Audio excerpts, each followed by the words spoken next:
The Monocacy River, the Potomac River, the Nanticoke River, the Choptank River. These are just a few of the bodies of water across the great state of Maryland.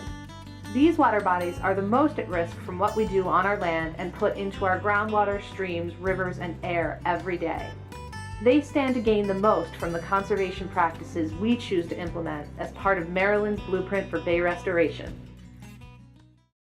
Governor O'Malley and Lieutenant Governor Brown have worked hard over the past 8 years to ensure that Maryland has continued to lead the watershed-wide Bay restoration effort.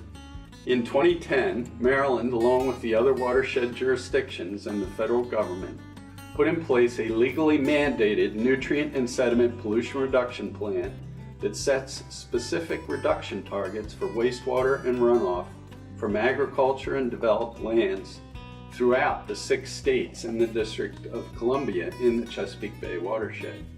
These goals must be met by 2025 in all of these jurisdictions.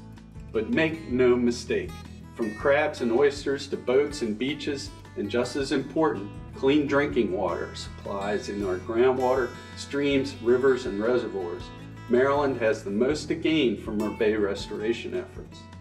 This is really a federal, state, and local partnership to improve our local water quality, our habitats and ecosystems, and ultimately the Chesapeake Bay. Since 2009, the Maryland Department of the Environment has worked with local governments statewide, crafting local blueprints for actions that reduce pollution from sources throughout the state. That work culminated with our submittal of the Phase 1 plan in 2010 and a more detailed Phase 2 plan submitted to the Environmental Protection Agency in 2012.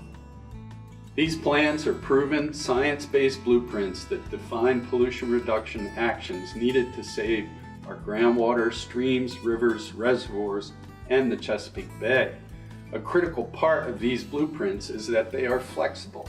As we see what works better than something else, we can adjust our plan to be more efficient and ultimately successful. We've achieved great progress during the O'Malley-Brown administration, beginning with the creation of BayStat to ensure that measurable targets are set, tracked, and finally achieved. One of the first actions Governor O'Malley took in cooperation with the other Bay watershed leaders was to establish aggressive 2-year milestones for pollution reduction in all of the Bay watershed jurisdictions and the federal government to ensure that everyone stayed on track to meet the long-term goals for the Bay. These achievements have been closely monitored through BayStat, an interagency group of cabinet-level leadership that meet monthly with Governor O'Malley and his senior staff to oversee Maryland's progress and adjust our actions as needed to ensure we remain on track to meet our goals on time.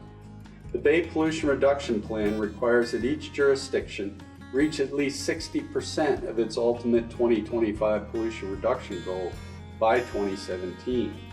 Great news is that Maryland has nearly 41% toward our nitrogen target and 61% toward our phosphorus target for 2025.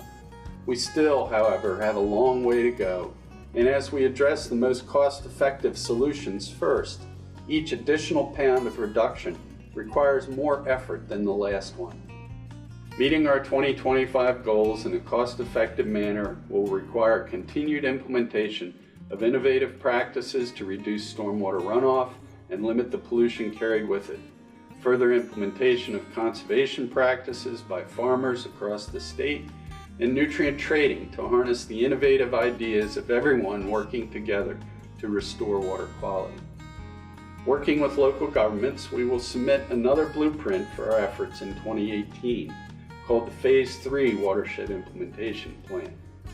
It is only by working together, Maryland residents, businesses, farmers, advocacy groups, local governments, state governments, and the federal government alike, that we will meet our 2025 pollution reduction goals. To learn more, please visit us on the web at mde.maryland.gov or to learn more about BayStat at baystat.maryland.gov.